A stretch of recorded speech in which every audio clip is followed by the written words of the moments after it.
The morning sun was just beginning to warm the private aviation terminal at Boston Logan International Airport when Dr. Sarah Thompson pulled up in her Tesla Model 3. She checked her watch, 7:15 a.m., exactly 45 minutes before her scheduled private flight to Chicago. As one of the country's top neurosurgeons, she had been called for an emergency surgery that couldn't wait. Sarah's dark curls were pulled back in a neat bun, and her navy blue pantsuit was perfectly pressed.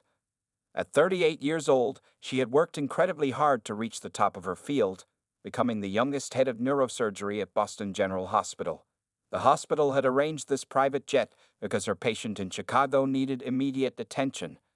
As she walked toward the terminal entrance, her heels clicking against the polished floor, Sarah noticed the security guard watching her with unusual intensity.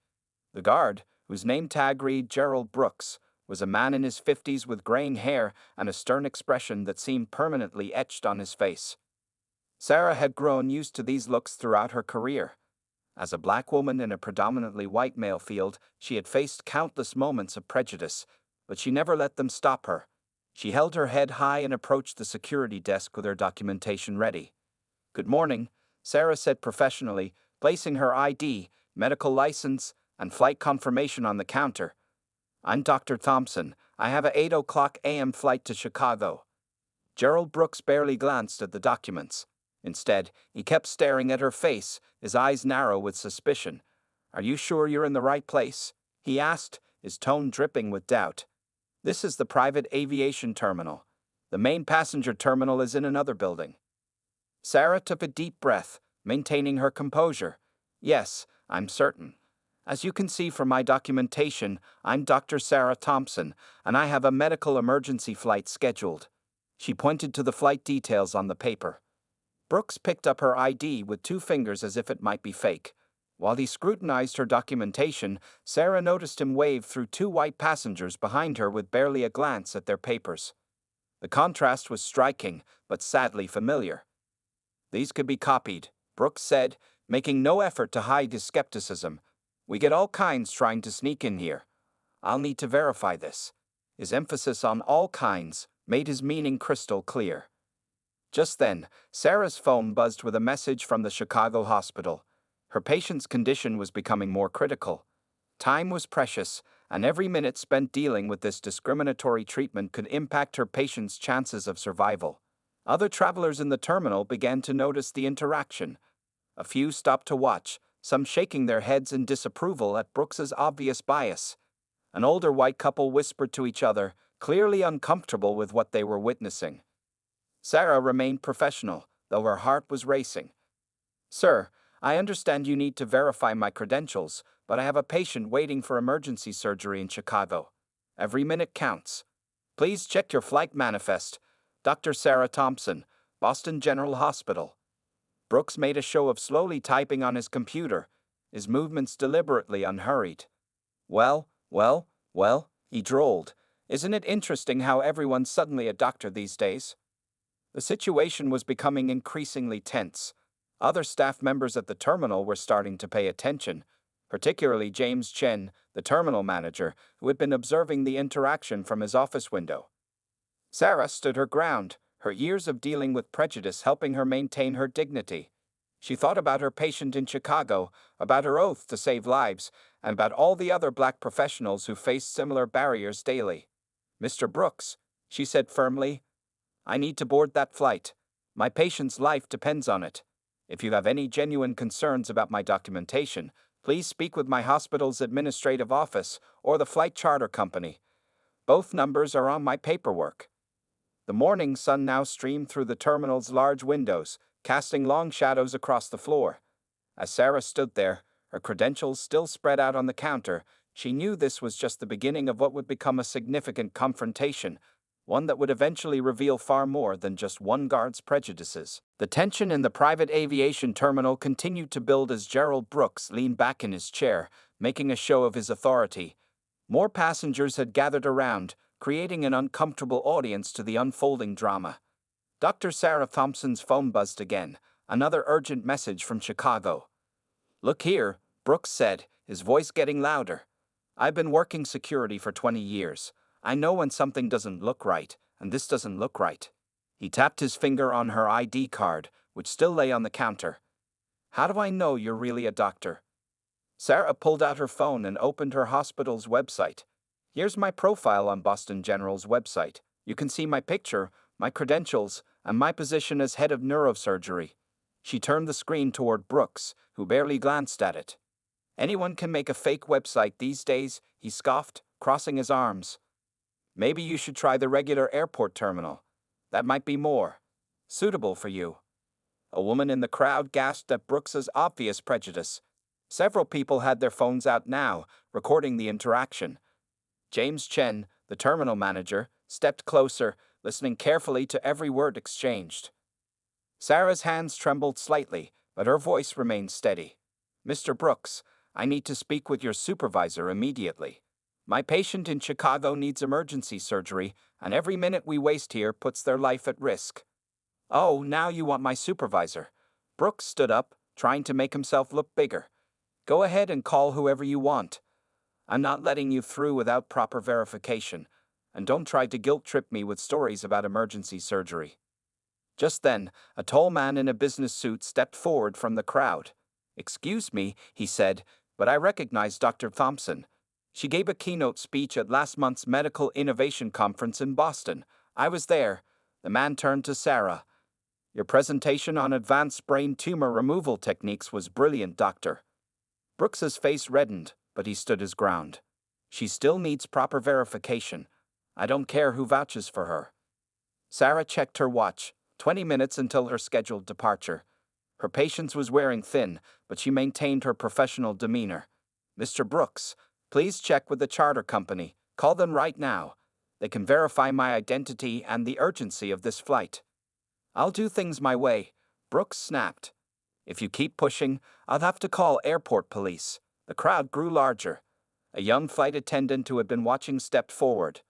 Sir, I can confirm that we're expecting Dr. Thompson. I'm on her flight crew today. Brooks dismissed her with a wave of his hand. Stay out of this. You don't make security decisions. Sarah's phone rang. It was the Chicago hospital. She answered it on speaker, letting everyone hear. Dr. Thompson, a desperate voice said, please tell me you're on your way. Mr. Rodriguez's condition is deteriorating faster than we expected. The color drained from Brooks's face as he listened to the call, but he quickly recovered his hostile demeanor. That could be anyone on the phone. For all I know, this is all an elaborate scam. James Chen had seen enough. He moved closer to the desk, observing how Brooks's hands were shaking with barely contained anger. Other security guards exchanged uncomfortable looks, clearly embarrassed by their colleagues' behavior. Sarah looked Brooks directly in the eyes. Mr. Brooks, I understand you're doing your job, but right now you're not protecting anyone. You're just preventing a doctor from saving a life because of what I look like. Is that really the person you want to be? Brooks's face twisted with anger. Are you calling me racist? I'm just following protocol. His voice had risen to almost a shout. The terminal had gone completely quiet. Everyone watched as this power struggle continued, with a man's life hanging in the balance in Chicago. Sarah stood tall, her dignity intact despite Brooks's increasing hostility. Time was running out, and something had to give. The question was, would reason and humanity prevail, or would Brooks's prejudice cost a patient their only chance at survival? James Chen, the terminal manager, had seen enough. He stepped out of the shadows where he'd been recording the entire incident on his phone. His presence caught both Brooks and Dr. Thompson by surprise, but for very different reasons. Mr. Brooks, Chen said firmly, I've been watching this situation unfold for the past 15 minutes. He held up his phone, showing that he had been recording. Would you care to explain why you're refusing entry to a verified passenger? Brooks straightened his uniform, trying to look important. Sir, I'm following security protocols. This person hasn't provided satisfactory identification. This person, Chen repeated slowly, is Dr. Sarah Thompson, who has shown you her medical license, driver's license, hospital ID, and flight confirmation. I have the passenger manifest right here. He held up his tablet. She's not only legitimate, but she's also our VIP passenger for this morning's emergency medical flight. The crowd that had gathered grew larger, with more phones recording the scene. Brooks started to sweat, but instead of backing down, he became more aggressive.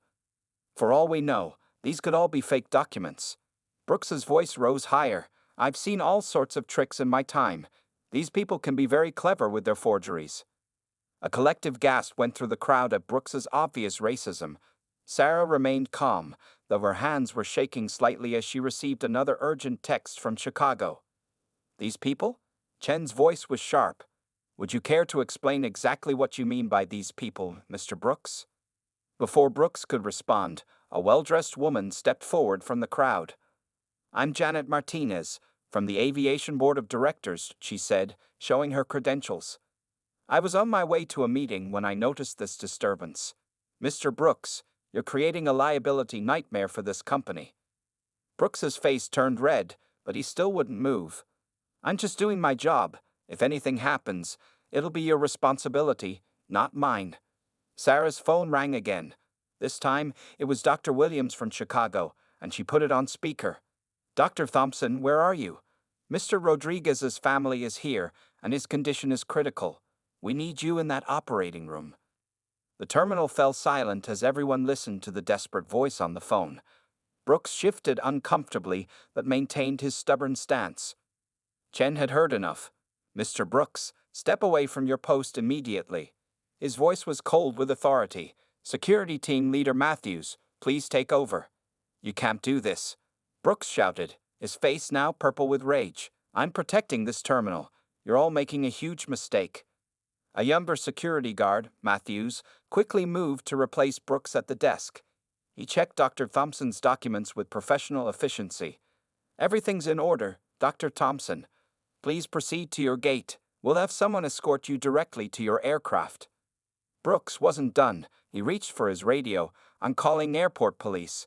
This is a security breach. The only one breaching protocol here is you, Mr. Brooks, Chen said firmly. He turned to two other security guards. Please escort Mr. Brooks to my office, and make sure he hands over his radio and badge. As Brooks was led away, he kept shouting about regulations and security risks, making a scene that drew even more attention. Several passengers were shaking their heads in disgust at his behavior. Sarah checked her watch. They had lost precious minutes, but she could still make it in time if she hurried. A young assistant appeared with a golf cart to transport her to the waiting jet. Before leaving, she turned to Chen. Thank you for stepping in, but this isn't just about me. How many others has he treated this way? Chen nodded grimly. We'll be conducting a full investigation, Dr. Thompson. I promise you that. Please, go save your patient's life. We'll deal with this situation. As Sarah was quickly driven toward her waiting jet, she could still hear Brooks's angry voice echoing through the terminal, now mixed with the murmurs of disgusted passengers and the clicking of phones as people continued recording. The morning sun now streamed fully through the terminal's windows, illuminating not just the space, but also the ugly truth about prejudice that had been hiding in plain sight all along. The private aviation terminal buzzed with activity as Dr. Sarah Thompson was quickly escorted to her waiting jet. Behind her, the situation with Gerald Brooks was far from over. James Chen, the terminal manager, stood in his office facing an angry and red-faced Brooks, who had been stripped of his security badge. 20 years. Brooks shouted, pacing the office. I've worked security for 20 years, and this is how you treat me? Over one complaint? Chen calmly held up his phone, still displaying the recorded video. One complaint?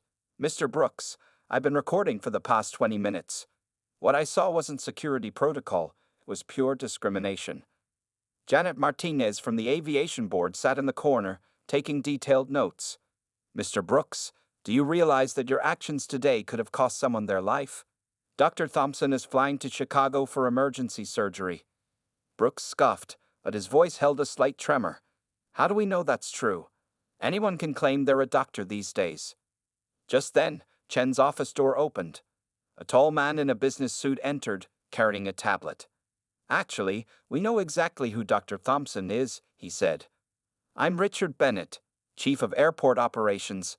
I just got off the phone with Boston General Hospital's Chief of Surgery. Brooks's face lost some of its color. Bennett continued, turning his tablet around to show a professional profile. Dr. Sarah Thompson is one of the top neurosurgeons in the country. She's performed over 1,000 successful surgeries. She's published in major medical journals. She's saved countless lives. I was just following protocol, Brooks stammered, but his voice had lost its earlier confidence. Protocol? Bennett raised an eyebrow. Let's review the security footage from the past month, shall we? He pressed a button on his tablet, and the office's large screen came to life. Our cameras show you thoroughly checking only certain passengers. Care to explain the pattern we're seeing? The screen showed multiple instances of Brooks waving through white passengers while subjecting minorities to excessive scrutiny. Brooks shifted uncomfortably in his chair.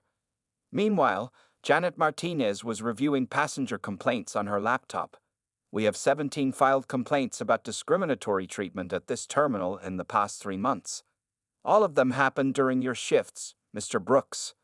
This is a witch hunt, Brooks protested, but his voice cracked. You can't prove anything.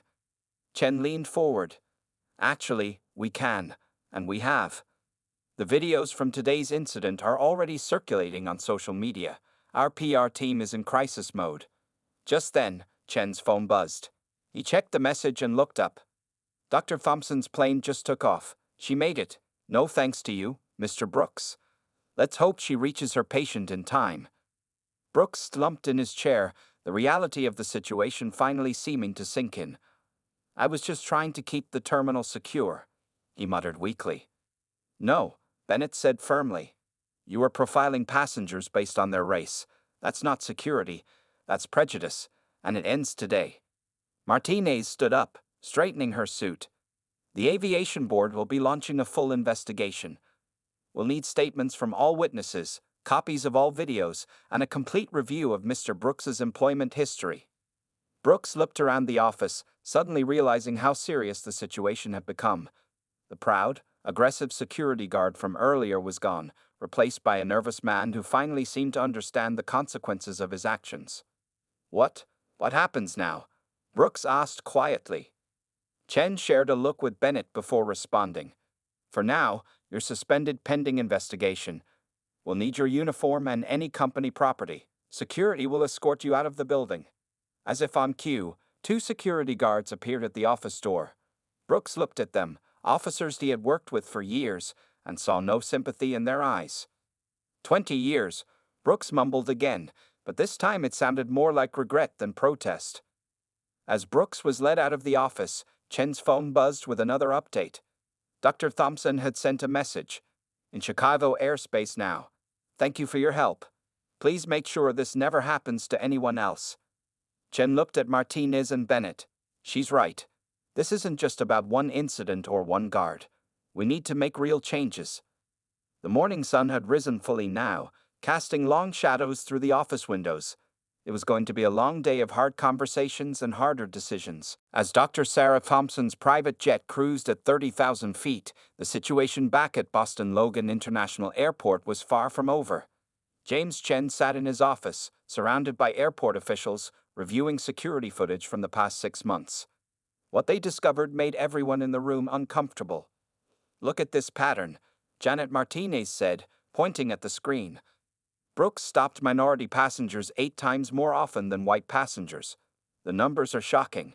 She scrolled through a spreadsheet filled with dates and incidents. Richard Bennett, the chief of airport operations, rubbed his tired eyes. And these are just the incidents we know about. How many passengers stayed quiet and just accepted this treatment? Just then, Chen's phone lit up with a news alert. His eyes widened as he read it aloud. Breaking news. Discriminatory security guard delays emergency brain surgery at Boston Airport. The story was spreading fast, complete with video clips from multiple passengers. It's gone viral, Chen said quietly. Look at these comments. People are sharing their own stories of discrimination at airports across the country. The office door burst open, and a young assistant rushed in. Sir, you need to see this. She handed Chen a tablet showing a social media post from Chicago Memorial Hospital. The post included a photo of an elderly man surrounded by his worried family. The caption read, Mr. Rodriguez, father of 3 and grandfather of 7, awaiting emergency brain surgery. His only hope, Dr. Sarah Thompson, was delayed by racial profiling at Boston Logan Airport. Every minute counts.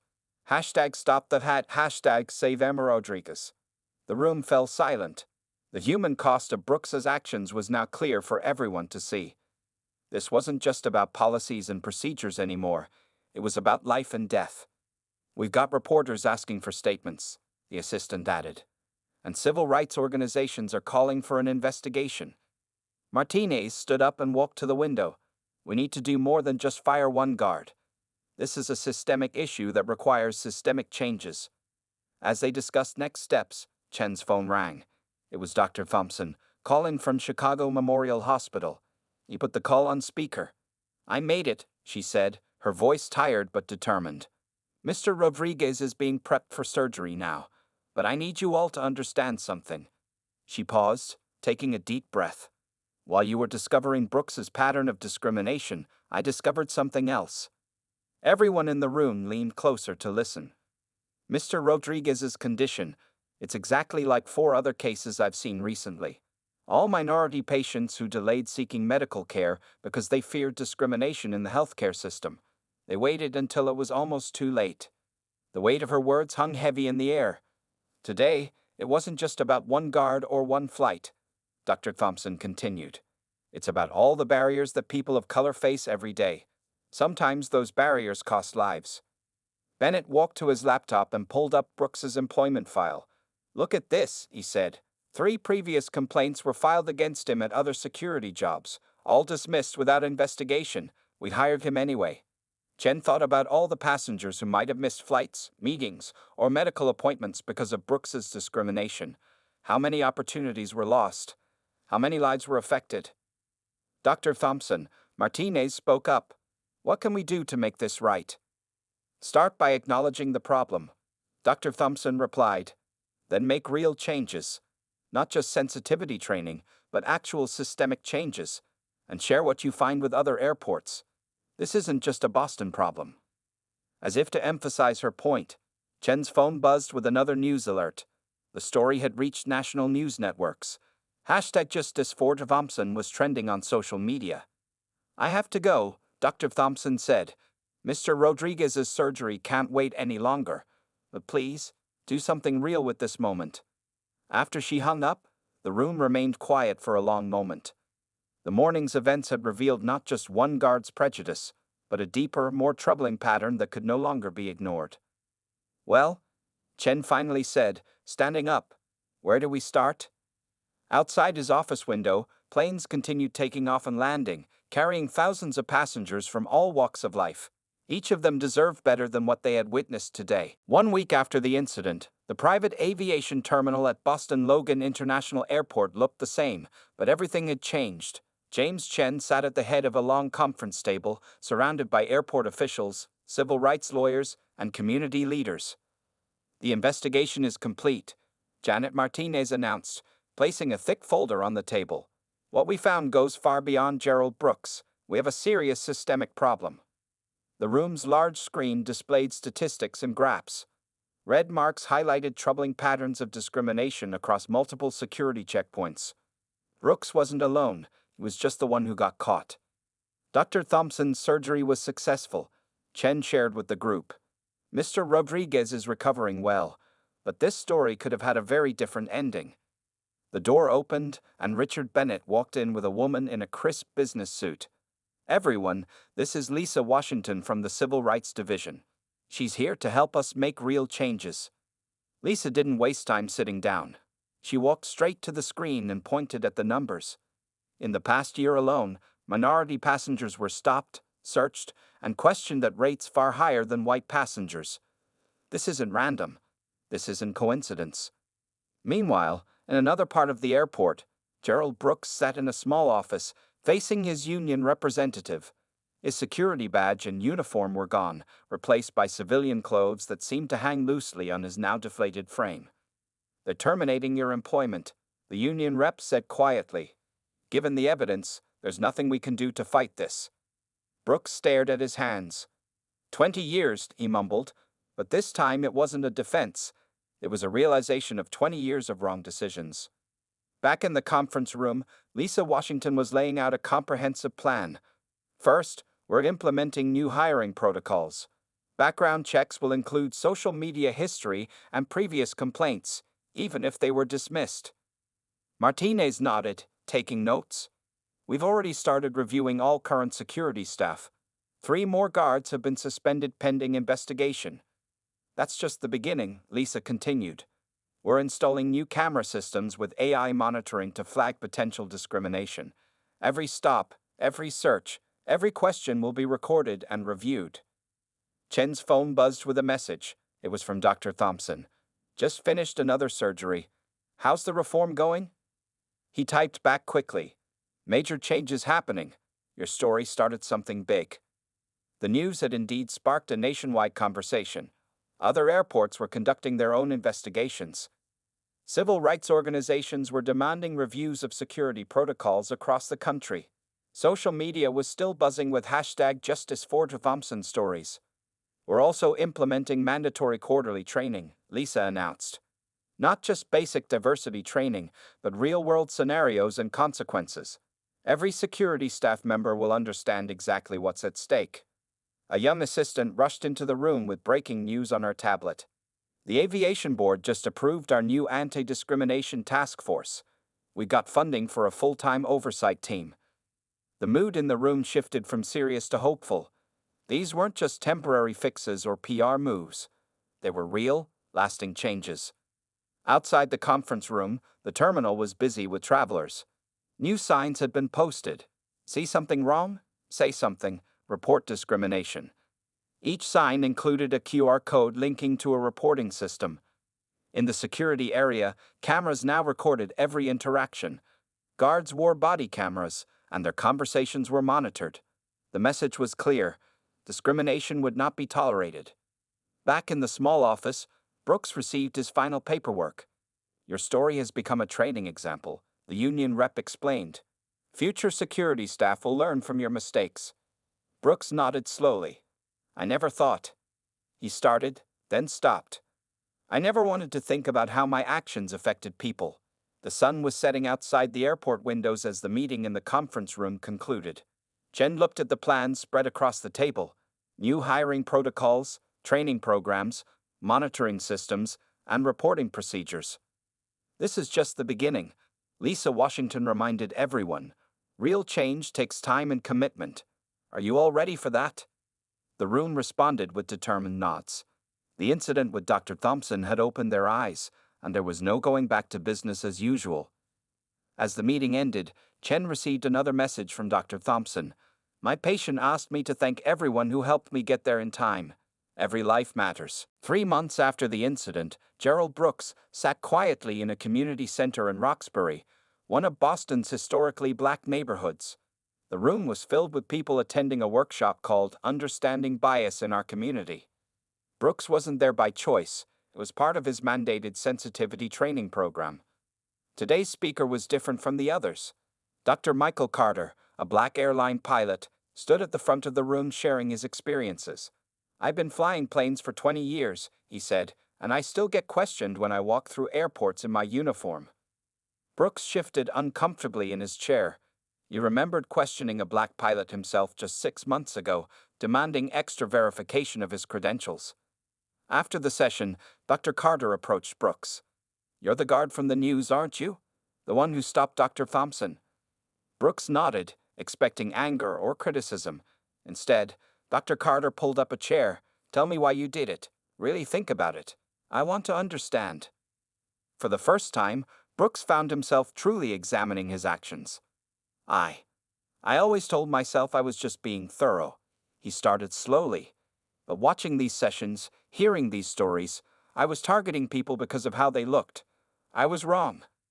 The community center had become Brooks's regular spot. He volunteered there now, helping with after-school programs. The children didn't know about his past, but working with them was changing his perspective. One afternoon, a young black girl showed him her science project. I want to be a doctor like Dr. Thompson, she said proudly. Did you hear about her? She saved that man's life even though a mean guard tried to stop her. Brooks felt his face flush with shame, but the moment taught him something important. His actions hadn't just affected Dr. Thompson. They had rippled out to touch countless lives, including this young girl's dreams. At home, Brooks spent hours reading about racial bias and watching documentaries about civil rights. His wife noticed the change in him. "You're different," she said one evening. "You're actually listening now." The mandatory training sessions turned into voluntary participation. Brooks started sharing his story as a cautionary tale. "I spent 20 years thinking I was protecting people," he would tell the groups. "Instead, I was causing harm because of my own prejudices." James Chen, the terminal manager, received regular reports about Brooks's progress. One report caught his attention. Brooks had organized a discussion group for former security personnel to talk about racial bias in their work. "He's actually taking this seriously," Chen told Janet Martinez during their weekly meeting. "The counselors say his change seems genuine." Martinez remained cautious. "Actions speak louder than words. We'll see if it lasts." But Brooks was proving himself. He volunteered to help train new security staff, sharing his story as an example of what not to do. His honest acknowledgement of his mistakes made the training sessions powerful. "I used to think discrimination was about big, obvious actions," he told one group. "But it's often subtle. It's in the extra questions we ask some people but not others. It's in the assumptions we make based on appearance." One day, Brooks received an unexpected email. It was from Mr. Rodriguez, the patient Dr. Thompson had saved. "I saw your story on the news," the email read. "I'm glad you're learning from what happened. My grandchildren will grow up in a slightly better world because of these changes." The email brought tears to Brooks's eyes. He printed it and kept it in his wallet as a reminder. At the community center, Brooks started a new initiative, bringing together security personnel and minority community members for open dialogues. The conversations were sometimes uncomfortable, but always enlightening. "Transformation isn't just about feeling bad about the past," Dr. Carter told him during one session. "It's about actively working to be better." Brooks now understood this deeply.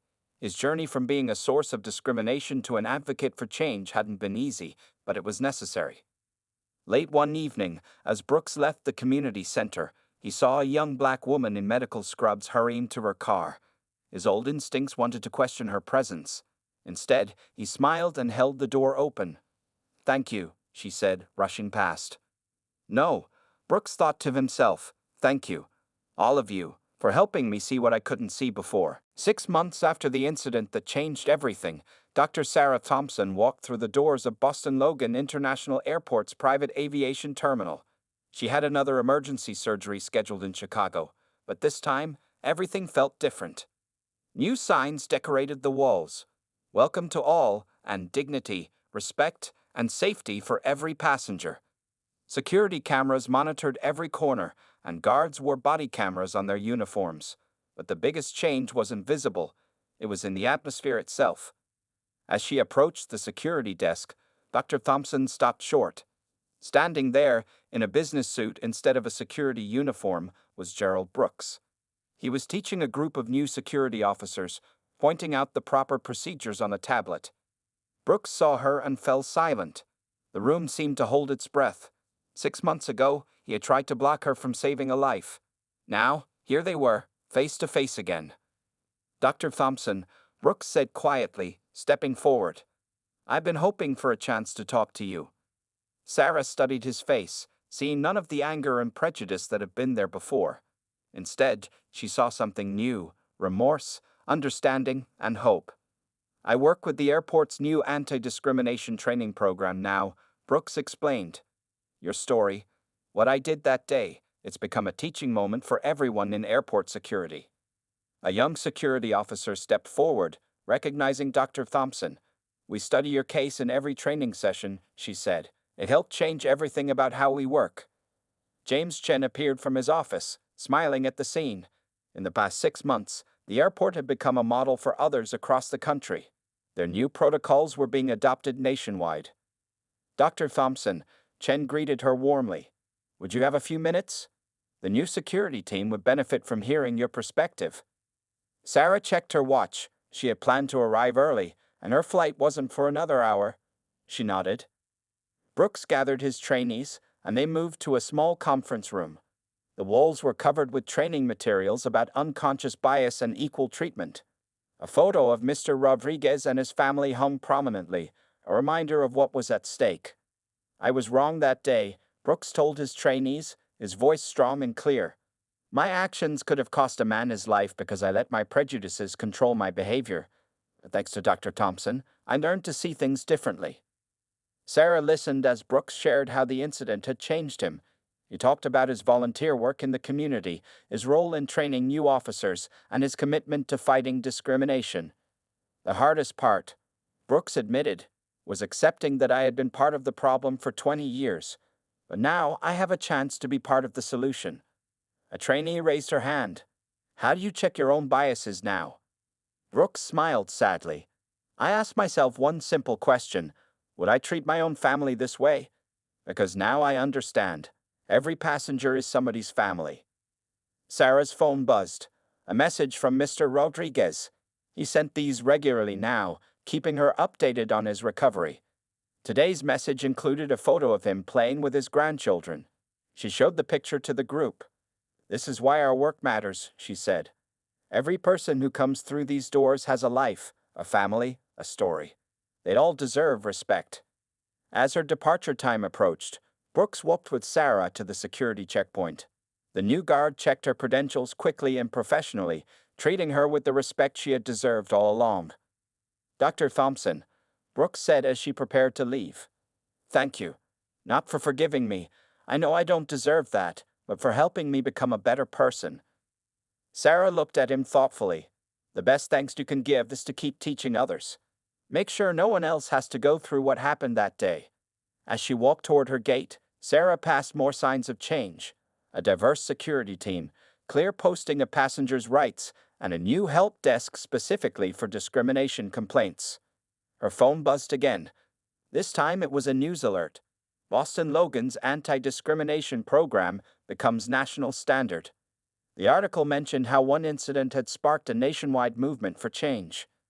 Sarah smiled as she boarded her flight.